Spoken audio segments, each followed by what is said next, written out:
welcome to the Coos County Board of Commissioners meeting for August 1st. It's about a little after 9:30.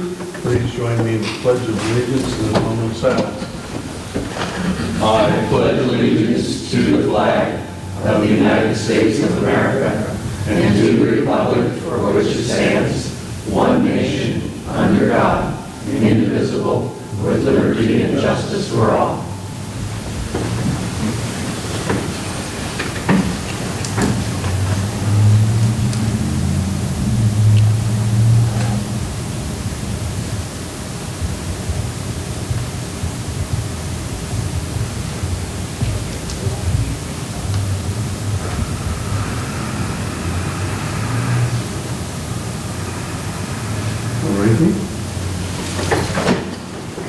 Okay, first item on the agenda, 2A, request approval of contract with Elise Deers, DBA Oregon Coast Mind and Body LLC. Michael. Good morning. Good morning, Michael. Good morning, Mike. This is a contract with Elise Deers. She used to work for us. She is a dual certified nurse practitioner, physical health and behavioral health. And this will help us with the clients that are at our CCRC. Okay. You have a motion? I move to approve and sign the contract with Elise Deers, DBA Oregon Coast Mind and Body LLC. Second. Okay, discussion by the board? Hearing none, discussion by the audience? Hearing none, all in favor? Aye. All right, item 2B, request approval of 8th Amendment to IGA 173131 and authorize Mike to sign. This contract is actually our main funding that we get from the state. It is for 6 months at this time until the state figures out the rest of the funding that they're going to do. So this is only through December, from July to December right now.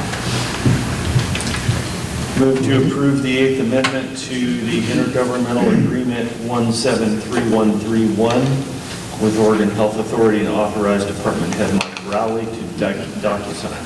Second. Okay. Discussion of the board? Discussion with the audience? All in favor? Aye. 2C, request approval of low quotes Thanks, on Mike. geotechnical design and construction observation services for Olive Garden Emergency Relief Road Failure Project.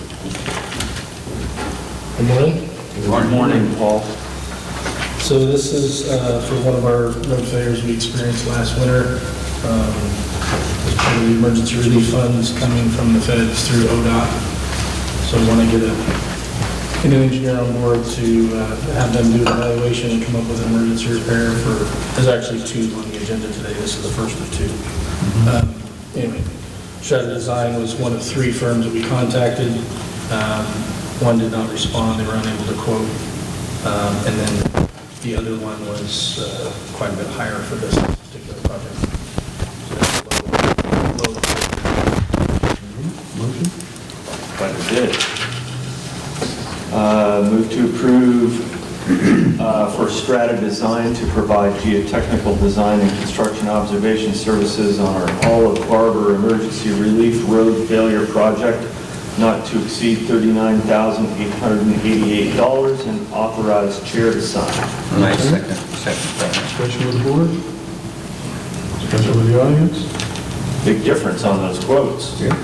Yeah, you'll see on the next one, it's a lot closer. Number 18, all in favor? Aye. All right, 2D, request approval for low quote for geotechnical design construction for Fairview Sumner Emergency Relief Road Failure.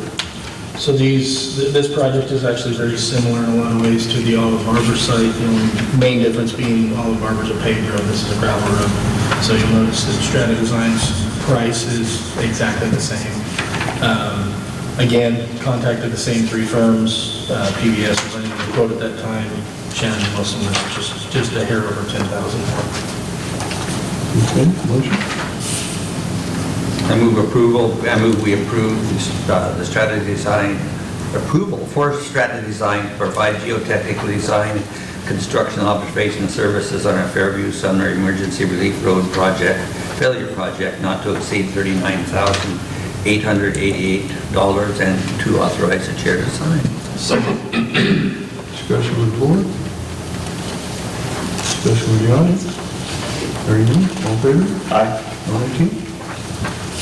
All right, next item, 2E, request approval of purchase used screen plant road. So we had looked into both used and new screen plants for upgrading our screening operation at our rock pit. This was the only good used one we could find. We had a mechanic and our operator of the rock crushing operation go up and actually inspect it in person. It's in good shape. And so we'd like to get approval to purchase this. This was also in our budget for the year. Any motion? I move the approved purchase of a used rock screening plant from Aggregate Resource, not to exceed $85,000. Second. Okay, discussion with the board? Discussion with the audience? All in favor? Aye. Moving on to 2F, request approval of purchase new equipment trailer. We need a new equipment trailer to haul our skid steer and its attachments around. We went out to multiple suppliers or vendors, and this was the only one that actually builds the type and size of trailer that we needed. So it's somewhat sole source. We did contact other companies, they either recommended this company or they just don't make one. So requesting approval to buy this 26-foot Diamond C equipment trailer from B&B Enterprises for $19,000. Move to approve purchase of the new 26-foot Diamond C equipment trailer from B&B Enterprises, not to exceed $19,000. Second. Any discussion? Discussion with the audience? Hearing none, all in favor? Aye. Aye.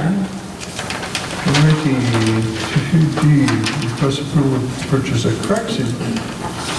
No jokes. So this item was in our budget for this year.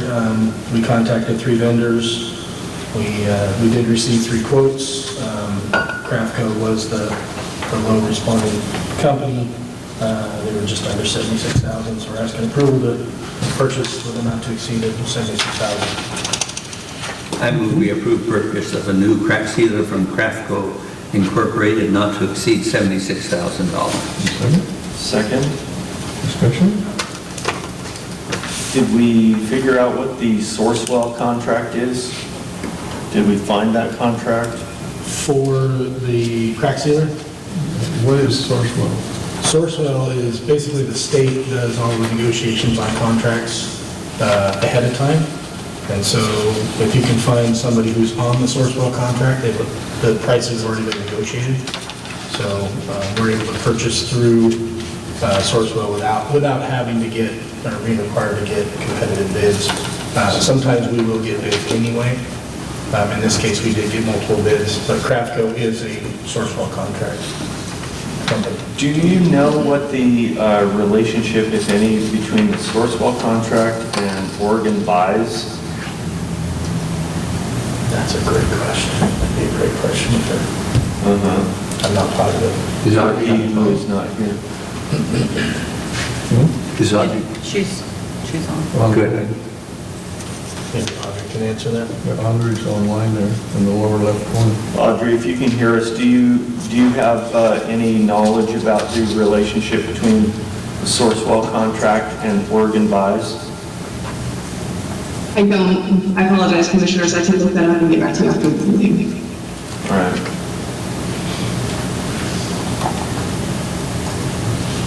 And Paul has 2 late. Yeah, I know.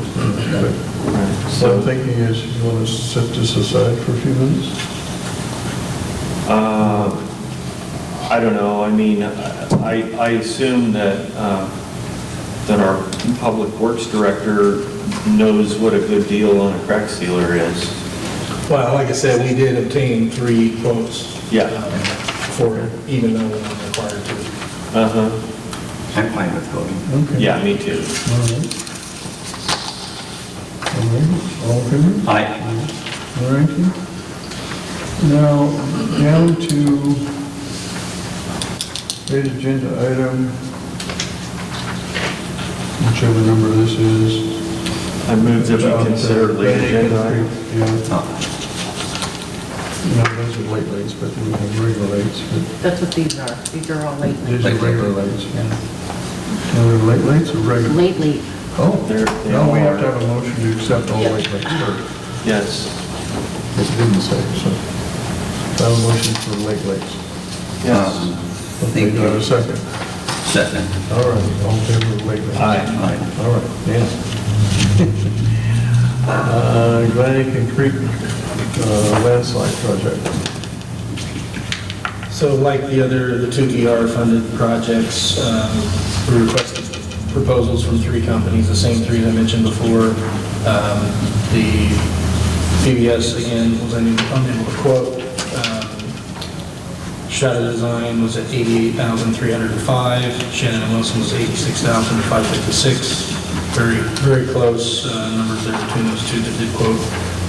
So we're requesting approval to hire Shannon and Wilson to do this evaluation and design for the Glen Creek Road milepost .9 landslide for $86,600, not to exceed $86,600. Move to approve Shannon and Wilson to provide landslide mitigation and structure repair proposal on Glen Aiken Creek Road, milepost 0.9 landslide, not to exceed $86,600. Second? I'll second that. Discussion by the board. So I see a hand up from Marjorie.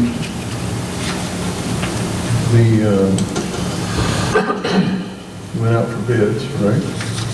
Yeah. Was there an RFP? No, we didn't do that. We did informal proposals in consultation with Nat before I left council.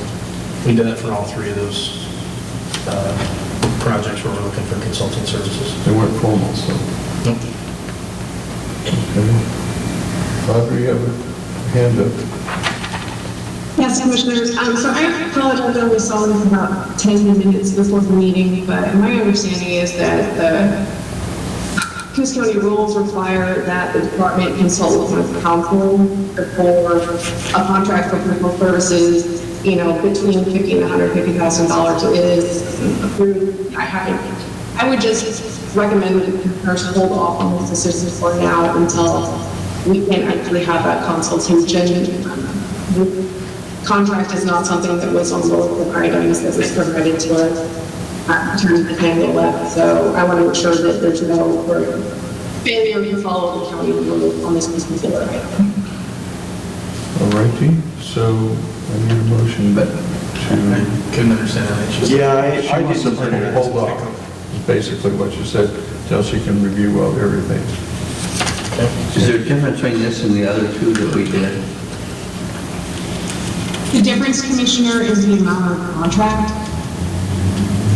For personal services, estimating to fall between $15,000 and $150,000. The department is required to consult with county council to determine whether a competitive field proposal would better benefit the county.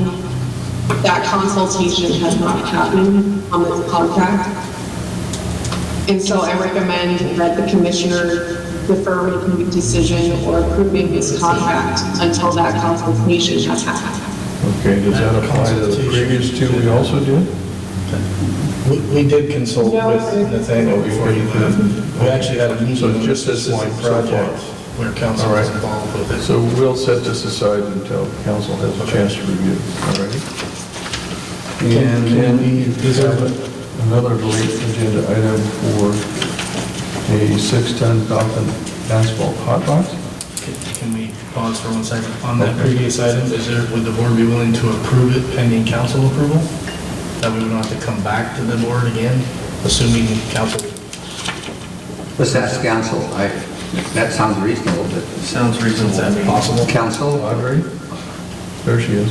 No, I think that's consistent with the commissioners proceedings typically. I didn't Can understand. you restate, please? If that is consistent with the process typically followed, then yes, that would be acceptable. Okay. All right. So I move that we accept, I already You have made a that motion. movement, or motion. So that motion, I'll amend my motion to make it dependent on council approval. Second on the motion. And I second that. Okay. Any more discussion? Good idea. Any discussion in the audience? Hearing none, all in favor? Aye. All right. So, 6-ton Falcon hot box. So this one is a Sourcewell contract purchase through Tapping Machinery. We did do some searching around to try to find other suppliers. It was a bit of a struggle. There are some, but they're much further away. And so when we found out they had a Sourcewell contract, we went with them and got a Sourcewell price. And so we're requesting approval to purchase the new 6-ton Falcon asphalt hot box from Tapping Machinery, not to exceed $56,000. Okay, I move we approve purchase of the new 6-ton Falcon asphalt hot box from Pape, not to exceed $56,000. Got a second? Second. Any discussion? So Paul, I noticed that the freight, is this thing in Eugene? No. It is, they're actually made back east in, that was where it was quoted from, was Pappy Machinery in Eugene. All right. It's actually made in, I don't have it here, but I want to say Michigan. All right, so this is new equipment, and this is FOB supplier. Yep. All right. It's got to be shipped from back east I see. to Oregon. I was thinking if it's coming from Eugene, would you please send somebody with a flatbed for $6,700? Yeah, we can get it. If it's in Eugene. Right, okay. Any other discussion of the board? Any discussion by the audience? Hearing none, all in favor? Aye. Thank you for doing the. Thanks, Paul. Okay, back to 2H, request approval of TOPS agreement with Oregon Department of State Lands Sheriff. Good morning, Commissioners. Morning, Sheriff. This agenda items is TOPS, it's the Timber and Operation Patrol Services. We have one deputy who largely patrols some private timber agencies throughout the county. They provide about 50%, exactly 50% of the cost for full-time patrol deputies. So this is just accepting that as a grant. Requesting the board approve and sign the attached contracts and agreements. Motion? I move we approve and sign the attached contracts and agreement. Second. Discussion by the board? Hearing none, discussion by the audience? Hearing none, all in favor? Aye. 2I, request approval to purchase heat pump units for booking area. So when the jail was built, some years ago, AC plants were eliminated to cut costs and booking. However, it gets really hot in there, especially this summer.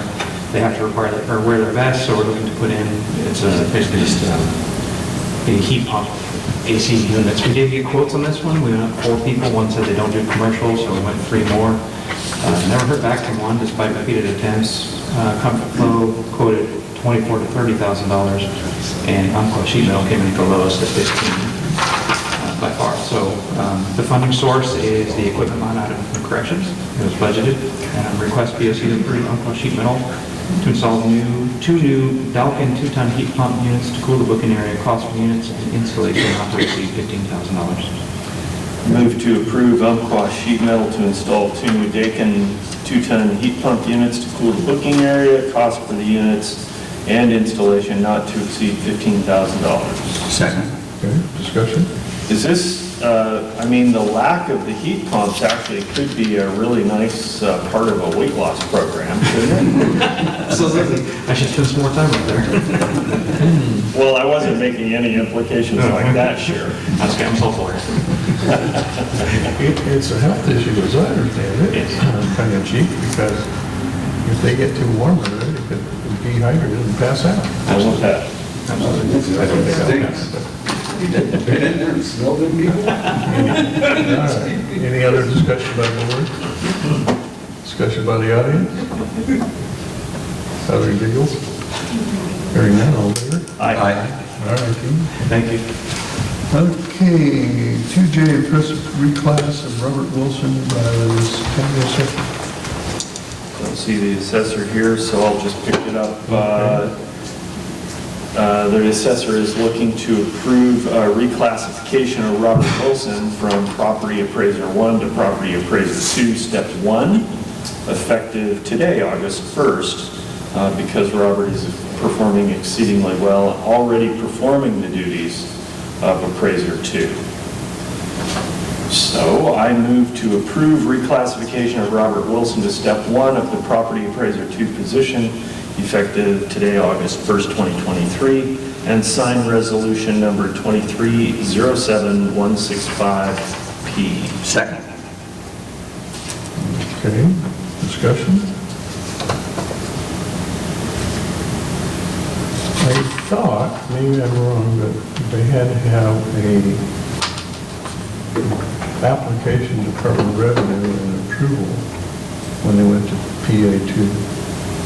But I might be wrong. It's been a long time, so. I'm sure the assessor's on top of those details. Well, let's hope so. Okay. Any other discussion? Discussion by the audience? Hearing none, all in favor? Aye. 19. 2K, request acceptance of Grant Young Memorial Grant authorized chair to sign plan. Oh, Hello, Amy. Hello. Amy, how are you? I'm good. How are you? Good. Awesome. So this grant was included in our budget.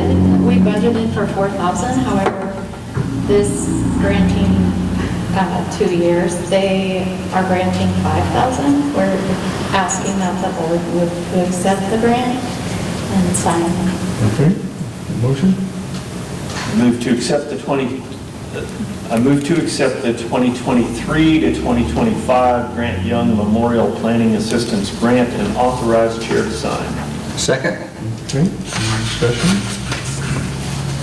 I might say that Grant Young was my friend for many, many years until he died of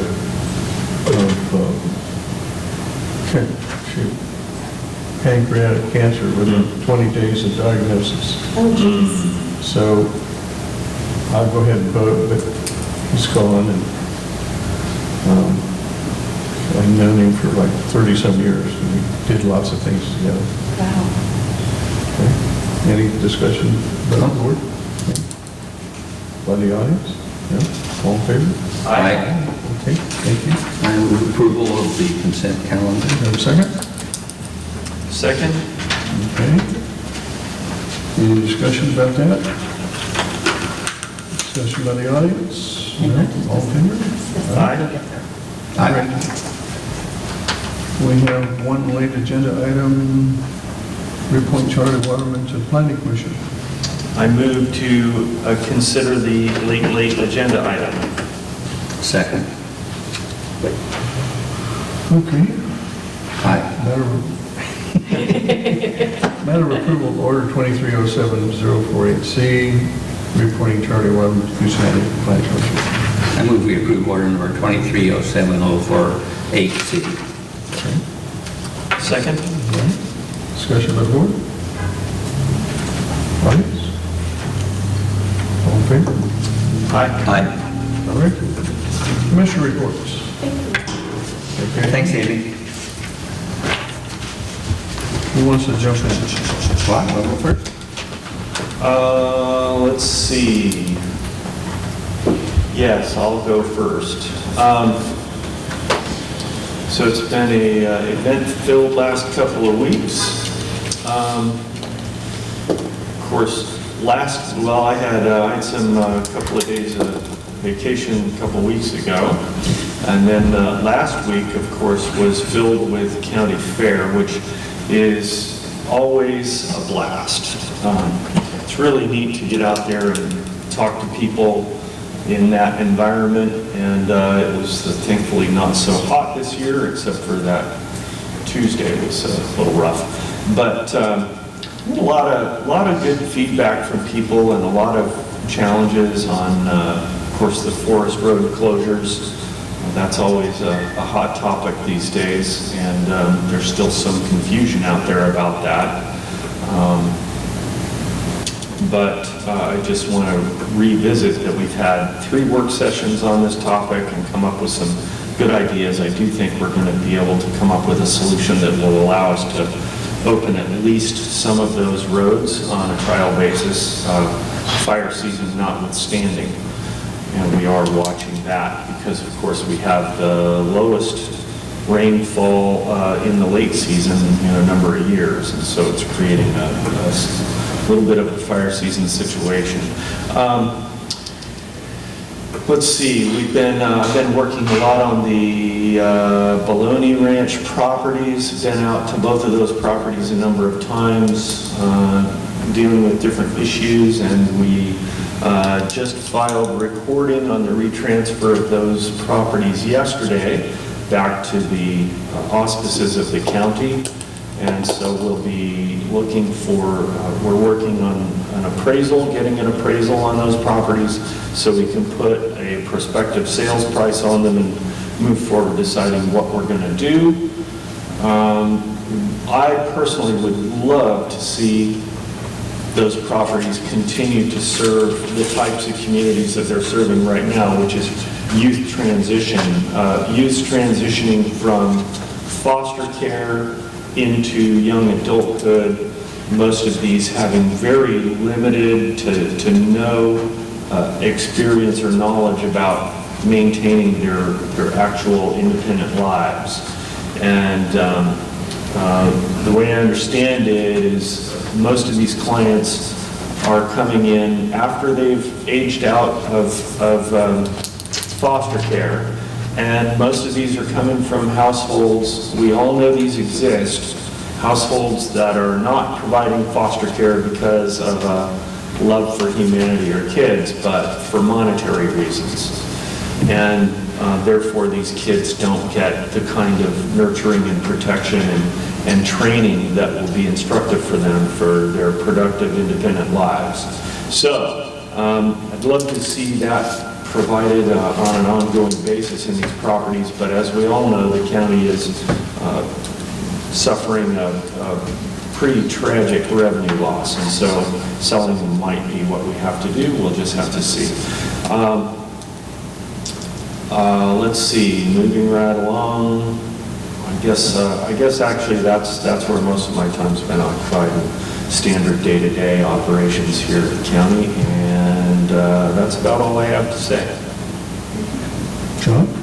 Of course, we had the fair this last week, and I want to give thanks to our fair board and all the volunteers that make the fair possible. Yeah. We have, and I want to thank also the staff from our finance office Yes. and our HR officer for filling in. We had a last minute change in the fair office, and so our staff volunteered and saw it through in great order. So Megan, thank you for taking the lead on that. Thank you, Megan. Caroline's not here, but we thank her as well. And thank your staff on our behalf, if you would, please. I thought the fair was a big success. Seemed as though we had a lot of people there, and I think there were some growing pains, but I'm very proud of what we did. There are 3 or 4 people I'd like to mention specifically. They have been working at the fair tirelessly, almost since the last fair, weather permitting. And these people are Dennis Herman, Keith Lewis,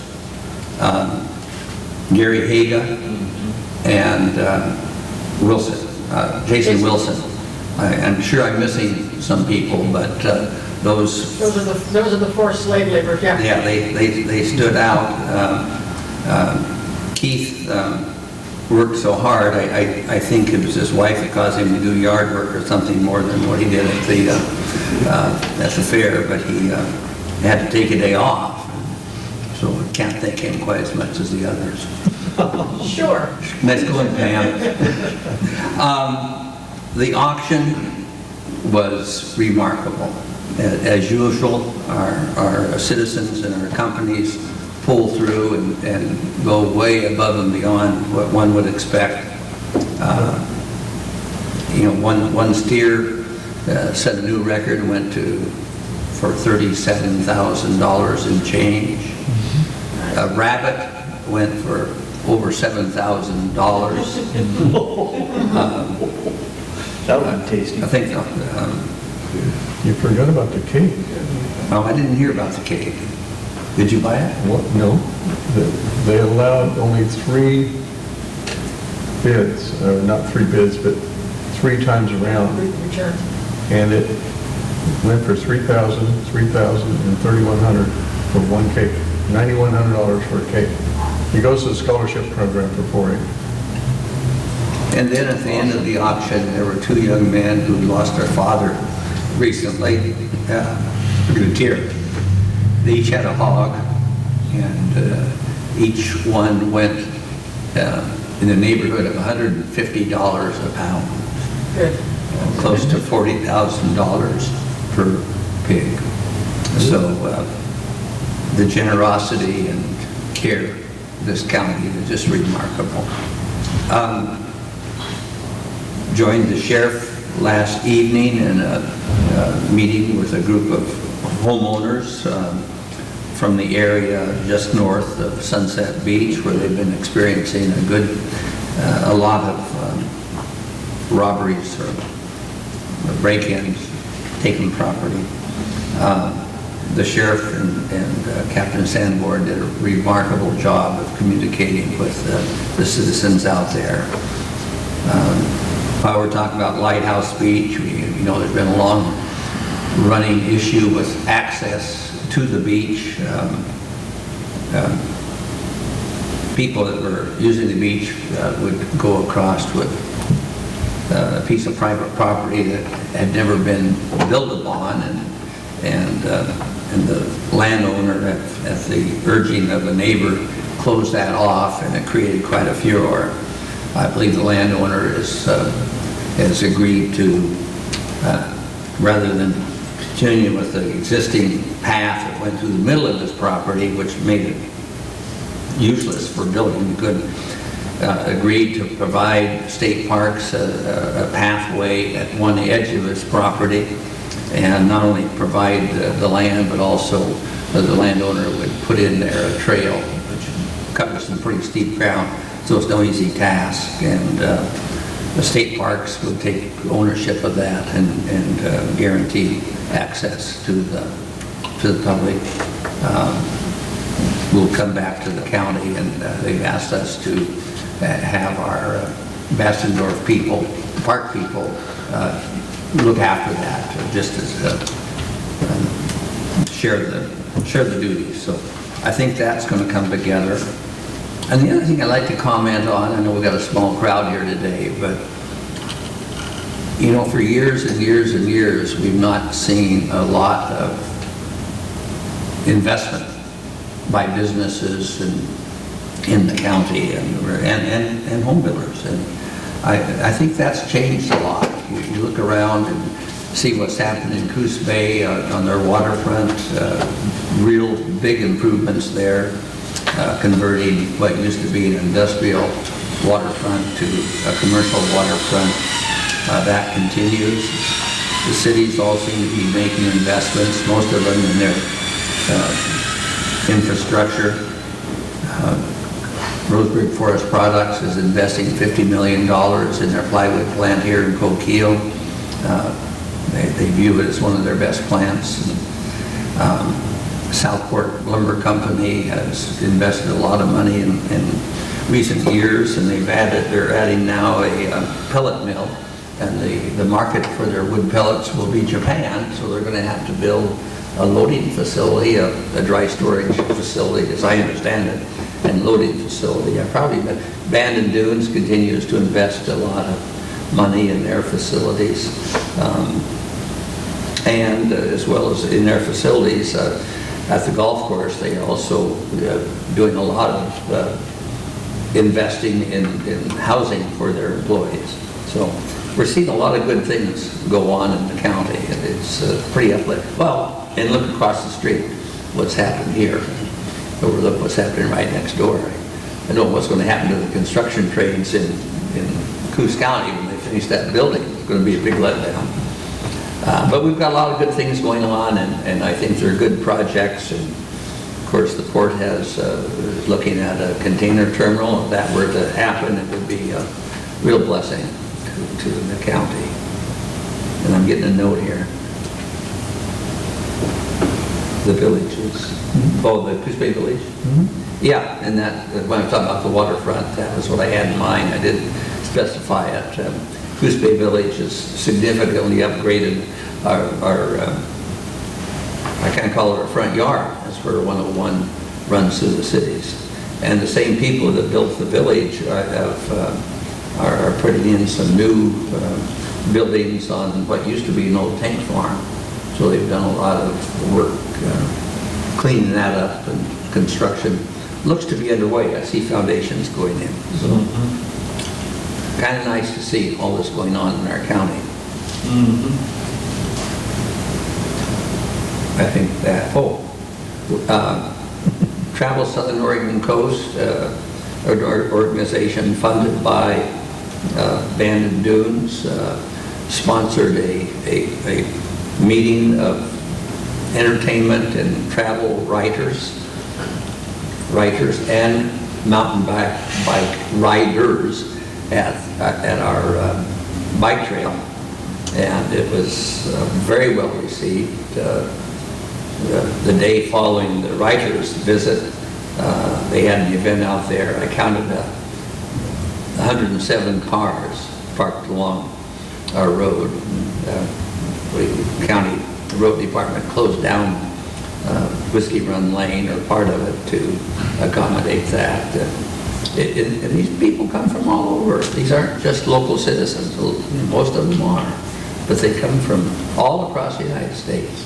I think some of the writers, the tourism writers, were here from Texas, Southern California, a lot from in-state, Seattle.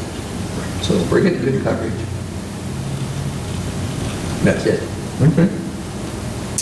A while back, I met with our two people in our veteran service office, as well as the person from SOBO, and we talked quite a bit about various veteran things, but the big one was August 18th at Pony Village Mall. 9 to 3 is going to be stand-up, if you don't know.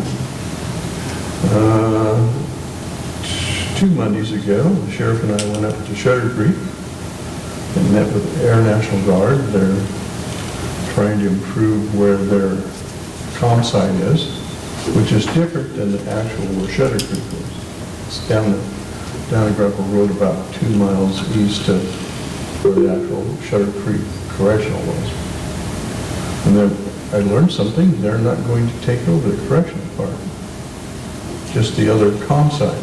So that was interesting to know and chat with them, look at their facility. What does that do to our communications tower?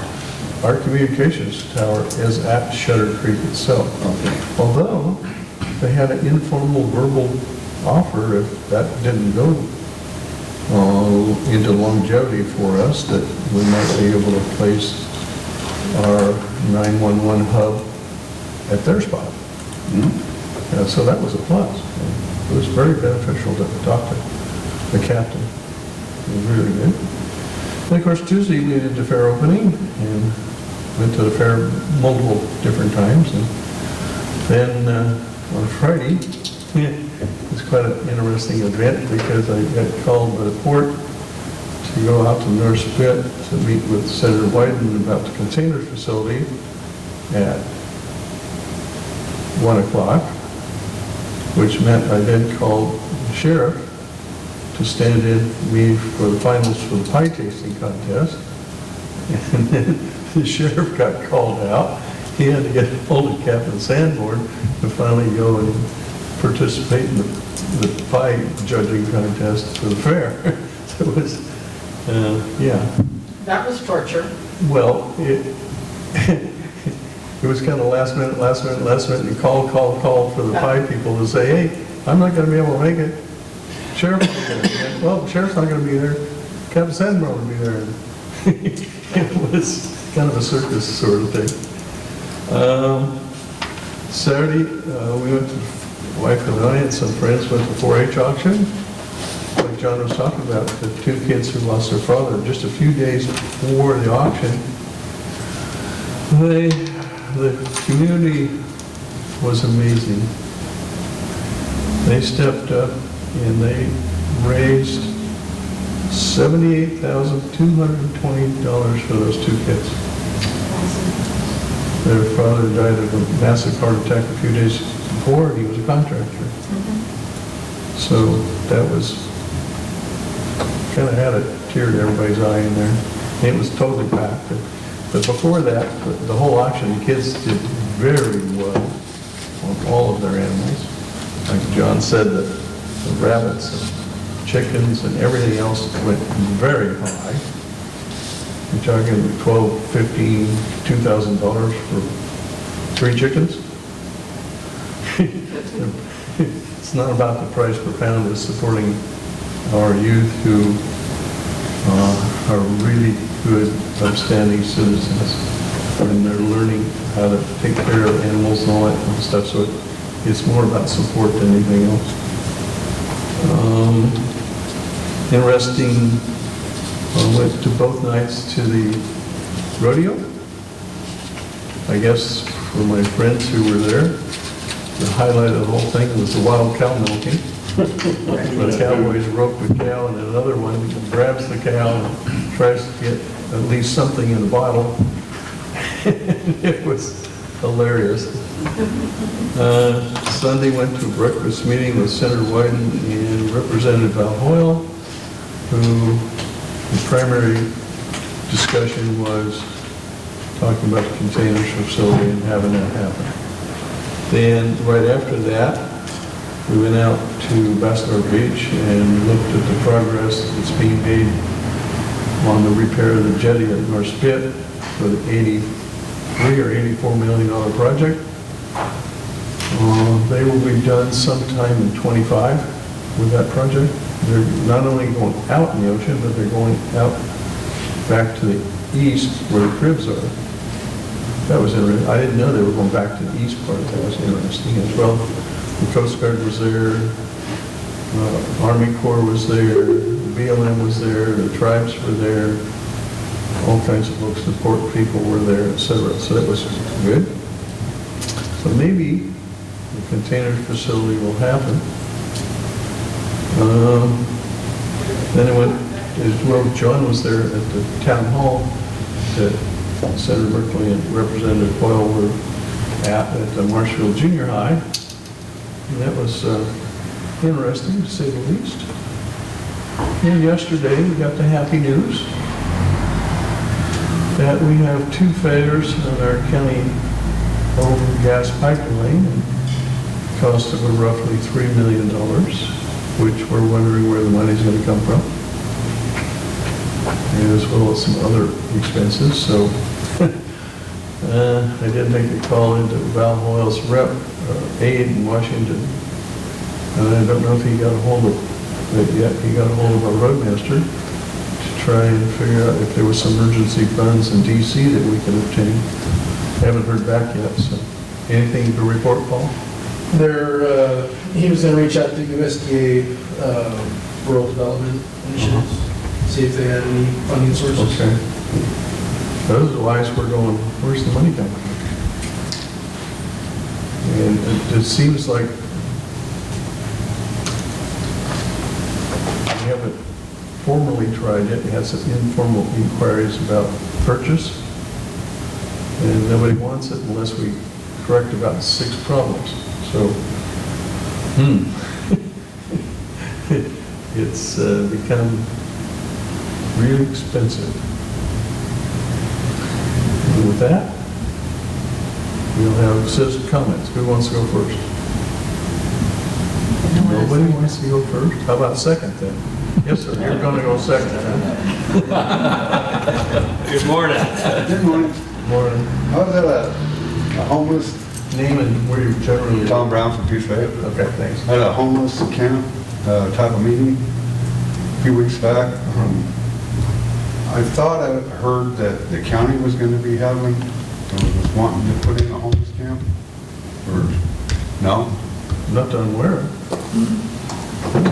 No? We have to have a place where if someone's in undesignated part of the county, a place for them to go. We can't kick them off without that, apparently. So, but it would be short-term, one-night stay, not camp. Oh. As such. This There is will a be a required, place for homeless to, Well, I think we're obligated by law to find a spot, and we're still. The county looking. is? Yeah. the state passed House Bill 3115, which obligates us to establish a public camping ordinance that would direct law enforcement on how to handle, unauthorized campers. And so we've had a number of work sessions on that and developing out that policy. Every municipality in the state has had to do that. but they can't just come camp on private land that's marked. No. Oh, no, it would have to be. Unless you have some land you'd like to volunteer. Well, I'll volunteer some land, but it's not mine. I'm not sure whose it is, but it's just outside the city limits. It's old wireless. I mean, if you were going to have a place for them to go, that would be the place. Our concern has been that, the cities will have these ordinances and that it's going to drive people to the counties. We need to find a spot. Oh, yeah, we got one out by us now that just moved in last night on private property that's clearly marked. It's a less sanitation's property. There at the end of Red Tide. It's clearly marked and they just set up and, I mean, almost every day they come park there, then they come patrol our neighborhoods, casing our neighborhoods. I've got cameras, I see them all the time. So that's how I know there's somebody parked down there, that they go by and casing our neighborhood. But, usually the sheriffs come and mark them and shoo them off, but if they're on this private property that's marked, then for some reason the sheriff supposedly can't do nothing unless the owner of the property. That's right. So I guess we gotta get a hold of the owner of the property, That's go right. through them channel, so. I did call 4 different people in Lakeside. There was a rumor floating around that the county was going to have a homeless camp east out of North Lake Road, east of Lakeside, which was unfounded. Never true. It got started and had to go put out fires.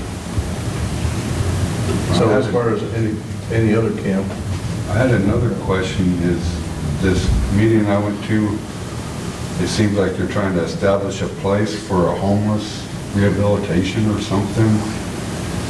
Is that what you would call it? I think what they're, a big part of homelessness has to do with mental issues.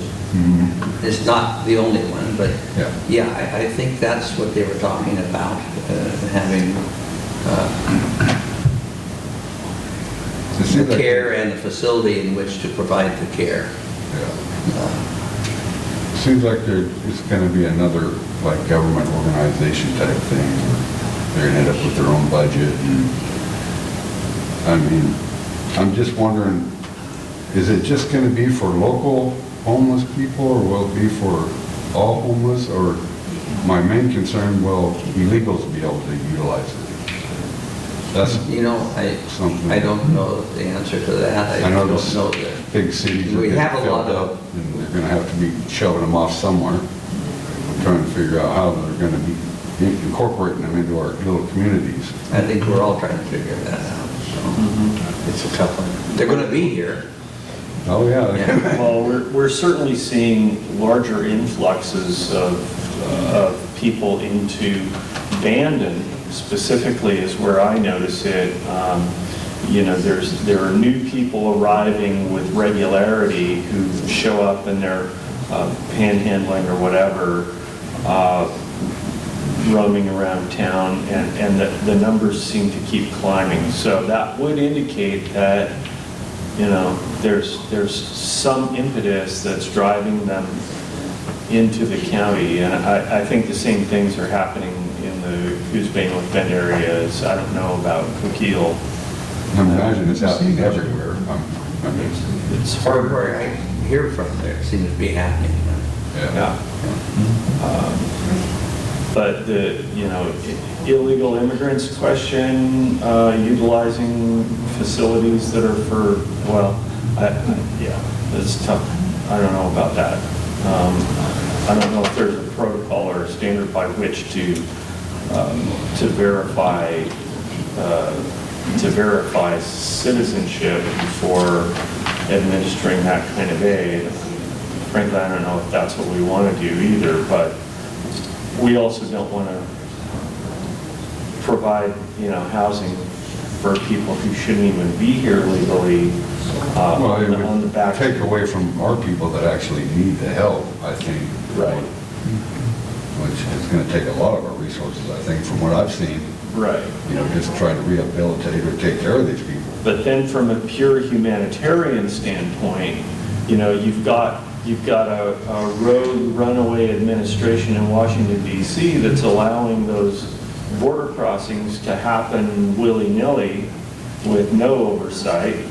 And now you've got human beings that are, in trouble here, right? Not all of them bad. Just like Not all of just them like bad. our homeless. Not all of them are bad, but That's right. there's enough bad ones to ruin it for everybody, it seems. That's true too. A lot of them just want a better life, and they saw an opportunity. Can't blame them Can't for blame that, them for even though it's that. wrong. I mean, coming here illegally. Yeah. But, but I was just wondering about the homeless, or the illegals incorporating or using our resources for our homeless, basically is what I was thinking. Something to think about. Thank you. Thank you, Tom. All righty, we are I adjourned. think you have one online who Oh, wants we to do? comment. Yes. Oh, I'm sorry. Go ahead, online. Tony, go ahead. Good morning, Chair Main, Commissioner Sweet, and Commissioner Sweet and Taylor. Hopefully you can hear me okay. Yes. Great. My name is Sunny Mehta, and I am working with Health Justice Recovery Alliance. We're a statewide organization that's making sure that Measure 110 is implemented the way the voters intended it. And I'm here to give you a brief update on Measure 110 and how the law is unfolding in your county. It's an exciting time for Measure 110. 2023 is the year that Measure 110 is finally getting on firm footing. Recent data released in June by the Oregon Health Authority has shown that there's been a dramatic increase in the number of people receiving addiction services funded by Measure 110. Lives are being saved, families are becoming more stable, and communities in every county in Oregon, including in Coos, have access to new services that were not available before. We're just starting to see the progress in addressing the root causes of addiction, and at the same time, taking concrete steps to improve the law and make sure it works for Oregon. Just this last June, the legislature passed a bipartisan bill, House Bill 2513, the Hope and Recovery Act, which Governor has signed the bill into law. And it matters because it not only keeps our state's commitment to increase the availability of free local services for people struggling with substance use, but also it provides increased oversight and accountability, more timely distribution of funding, and redoubling the implementation of proven public health approaches to addiction services and treatment to make Measure 110 more effective, transparent, and accountable. Last month, the Oregon Health Authority also released a new report that showed that substance use housing services provided for Measure 110 increased by more than 125%, and supportive employment services increased by 136%. Addiction is not a crime, it's an illness, and it's time to treat it as such. Thank you for the opportunity to speak on this critical issue in your community. If you're interested in hearing more about the program and how it's expanding vital services in your community, we'd be happy to return and give a more formal presentation, joined by local providers in Coos County, Pittsburgh. who can speak to how the increased funding is enabling them to expand current programs, launch new ones, serve more Coos County residents, and ultimately save more lives. We'd be able to also facilitate tours of local provider facilities, so you can see for yourself the great work that's taking place on the ground.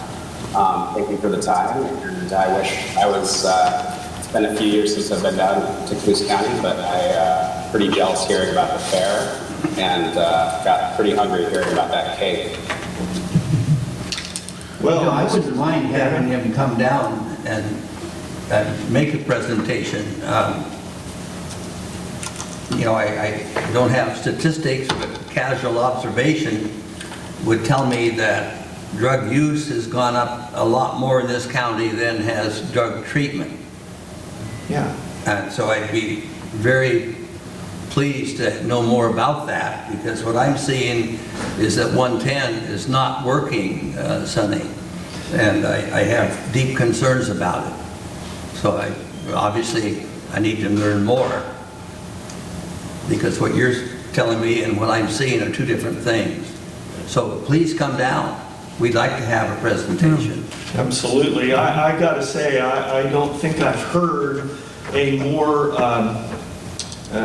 more polishing statement put on a pile of pig crap than what I just heard. Because I got to tell you, Mr. Mehta, what I've seen is an absolute disaster from Measure 110. It was lied about from the beginning. It was lied about all the way through the campaign.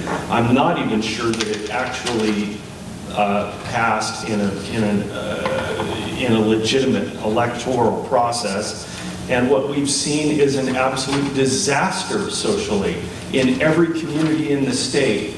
And, you know, it's interesting that you quote percentages, but you don't quote actual numbers. So if you're inclined, as Commissioner Sweet suggested, to come down here and present what you have in actual numbers face to face and try to convince us otherwise, then that's, of course, your right, and we'll welcome you for that. But I gotta tell you, I am extremely skeptical, beyond skeptical, and I think this Measure 110 has been poison, a disaster, a travesty, all the way through for the entire state, and I intend to do everything in my power to repeal it, abdicate compliance with it, and stick it right back in Salem's eye, because it's a piece of garbage.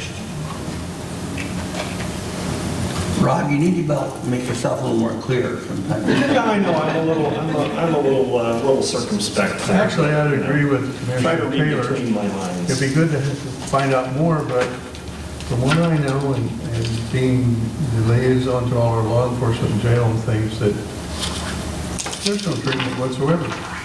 Yeah. It is ridiculous. The sheriff wants to come up and talk about it too. Oh, good. Here we go. Thank you for that feedback, and yeah, we'd be happy to set up a presentation and come on down, and I'll plan on sending a follow-up email to all of you. Again, thank you for your time. Thank you for not mincing your words, Commissioner Taylor. The sheriff has some comments, Mr. Mehta. I think Commissioner Taylor. I'm sorry, say it again. Oh, I was just hoping to speak to you. Normally I don't, and it's honestly not going to be terribly productive, but, you know, we're talking percentages. In law enforcement, we teach that we can't create exigent circumstances and then fix them. We can't cause a fight that would cause us to shoot somebody and then say it's self-defense, and that's kind of what this is. 110 created the emergency. We want to talk percentages. There's at least a 17% increase in OD deaths throughout the state.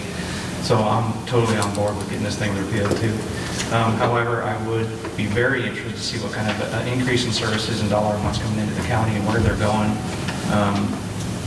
Honestly, I'd love to help with that. I agree that addicts are addicted. They're not the people I'm mad at, it's the dealers. It's the policies that allow dealers to deal 2.5 grams and below without repercussions. So if you do come down, I mean, it'll be a civil discussion, but I'd really like to hear where that stuff's going as well, where the resources are going. Thank you. Thank you. Thank you, Sheriff. And I just might add that there was a couple other laws that are sitting on the governor's desk to sign that was passed with bipartisan support to increase penalties and change dealing amounts and for fentanyl and other dangerous drugs. So yeah, I'll send a follow-up email. I thank you for your time, and looking forward to coming on down. Thank you. Okay, with that, we are adjourned.